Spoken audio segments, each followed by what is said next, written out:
तर आज बनवणार आहोत साबुदाण्याची खीर बनवणार आहे. त्याच्यासाठी माझ्याकडे साबुदाणा भिजवलेला आहे, त्याच्याने पाणी घालून घेणार आहे.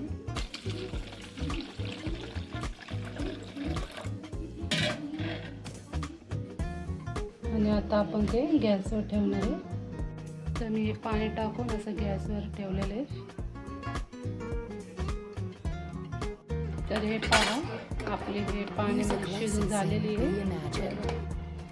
आता घटसर झालं ना, शिजली. त्याच्यामध्ये दूध टाकून घ्यायचं थोडंसं. तुम्हाला जितकं म्हणजे ढिल्लं पाहिजे तितकं करू शकता तुम्ही. तर हे आता दूध टाकलं घेतलंय. आता साखर टाकून घेऊ आपण. जेवढं गोड लागतं तुम्हाला त्यानुसार तुम्ही साखर टाकून घ्यायची. मी तर 3 चमच साखर टाकली आणि थोडी विलायची टाकलेली कुटून.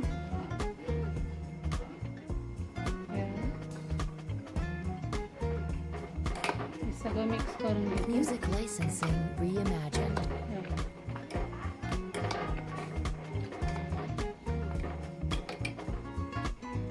चिमूटभर मीठ टाकून घेऊ.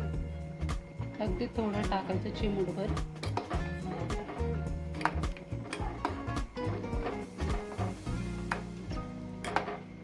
याला 5 मिनिटं आपण अजून उकळी अनुसार शिजवून घेऊया.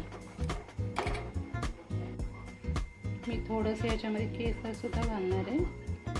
तुमच्याकडे नसलं तरी चालेल, असं काय नाही, टाका म्हणून.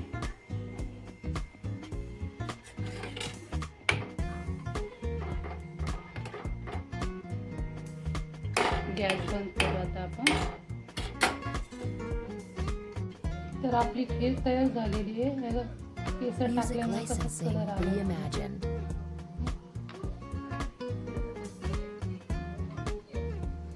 छान अशी खीर तयार आहे. एकदा नक्की करून बघा अशा पद्धतीने खीर. बाय.